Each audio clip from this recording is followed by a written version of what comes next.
नमस्कार मित्रांनो, आज मी तुमच्याकरता घेऊन आली आहे राजमा चावल ही रेसिपी। चला तर मग आता आपण रेसिपीला सुरुवात करूया। हा राजमा आहे बघा, तो एक पांढरा आणि एक असा लाल असतो। थोडे लाल पण होते माझ्याकडे, ते पण घातले मी। या वाटीने 1.5 वाटी मी असा रात्री भिजू घातलेला याला आणि छान भिजवून घेतलेला आहे। राजमा भिजवल्यानंतर आधी त्याची उकड काढतात, पण मी उकड न काढता डायरेक्ट याला मी कुकरमध्ये फ्राय करणार आहे, पूर्ण मसाले वगैरे घालून, आणि नंतर मी याला शिट्या लावून घेणार आहे। चला तर मग आता बघूया। तेल घालती आहे,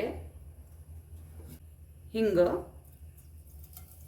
बघा, आता आपलं हिंग छान असं तडतडलेलं आहे। हा एक दालचिनीचा तुकडा आहे, जिरं, हे तमालपत्र, हे 4 ते 5 हिरव्या मिरच्या आहेत। आता याच्यामध्ये मी कांदा घालून घेणार आहे।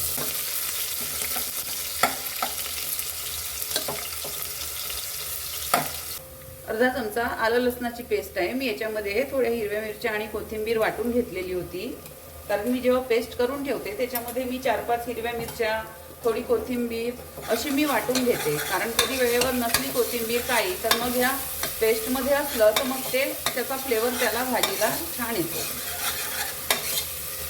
अर्धा चमचा हळद, धने जिरं पूड भाजून मी याची पूड करून ठेवलेली आहे आधी, आणि थोडंसं आमचूर पावडर, छान याच्यामध्ये टेस्ट येते त्याची। आमचूर पावडर घातलं की हे टमाटर आहेत, 2 लाल टमाटर छोटे असे कापून घेतलेले आहे, उभे काप त्याचे। 1 ते 1.5 चमचा असं मीठ घातलंय मी, तुम्ही तुमच्या चवीप्रमाणे घाला।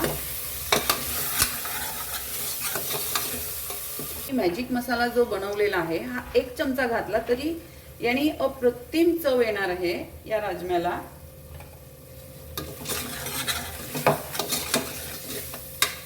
थोडं पाणी घालून घेणार आहे, थोडी अर्धा चमचा याच्यात साखर घालायची। बघा, आता आपला मसाला छान झालेला आहे, तेल पण सुटलेलं आहे याला। आता याच्यामध्ये मी राजमा घालून घेणार आहे। बघा, आता मसाल्यामध्ये मी छान राजमा एकजीव करून घेतलेला आहे। आता याला मी 5 मिनिटं असा याच्यामध्ये होऊ देणार आहे। त्याच्यानंतर मी याला पाणी घालून झाकण लावून याच्या शिट्या काढणार आहे।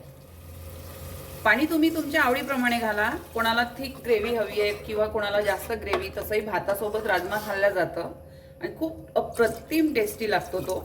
तेव्हा मला ग्रेव्ही हवी आहे, तेव्हा मी थोडं जास्त पाणी घालते आहे। इतक्या राजम्याला इतकं पाणी लागेलच। झाकण लावून घेतलेलं आहे। आता मी याच्यात 3 ते 4 अशा शिट्या काढून घेणार आहे। बघा, आता मी भात मांडणार आहे राजम्यासोबत। थोडं तेल घालते याला, 7-8 मिरे घालून घ्यायचे, 1 हिरवी वेलची, 2 ते 3 लवंगा आणि हे जिरं। आता याच्यामध्ये मी पाणी घालणार आहे, 1 चम्मच मीठ घालून घेणार आहे। याला छान असं फिरवून आता याची छान उकड आली की मी याच्यामध्ये तांदूळ धुवून घालणार आहे। बघा, आता आपलं पाणी छान असं उकळलेलं आहे। याच्यामध्ये मी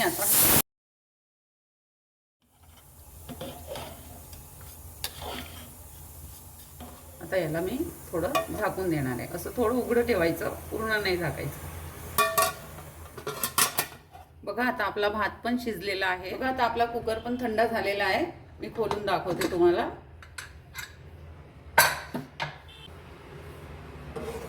हे बघा, आपला राजमा छान असा शिजलेला आहे, छान शिजलेला आहे। हे बघा, आपल्या भाजीला छान अशी तर्री आली आहे। हे बघा, छान मस्त। बघा, मी याला 1 चम्मच असं साजूक तूप घातलेलं,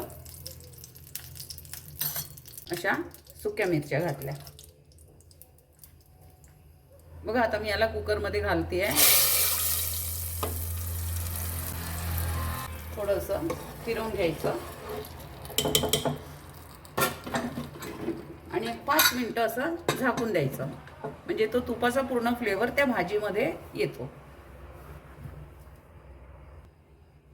बघा, आपले 5 मिनिटं झालेले आहे। आता याच्यामध्ये मी छान अशी कोथिंबीर घालणार आहे।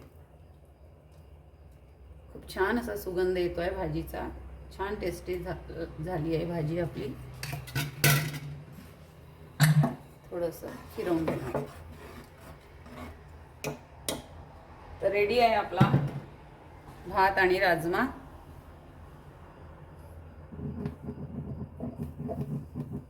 तर अशी होती आजची आपली राजमा चावलची रेसिपी. राजमा चावल आणि त्याच्यासोबत पराठा बनवून बघा, खाऊन बघा आणि खात असालच तुम्ही. मी ज्या पद्धतीने बनवलं त्या पद्धतीने बनवून बघा आणि मला कमेंट करून नक्की सांगा की कशी वाटली माझी पद्धत. आणि राजमा चावल अप्रतिम लागतो, त्याच्यासोबत पराठा पण अप्रतिम लागतो. तर माझ्या चॅनलवर जर आपण नवीन असाल तर माझ्या चॅनलला सबस्क्राईब करा, लाईक करा, शेअर करा, कमेंट करा. आणि आपण कुठल्या कुठल्या शहरामधून माझे व्हिडिओ बघताय मला नक्की सांगा. आपलं धन्यवाद.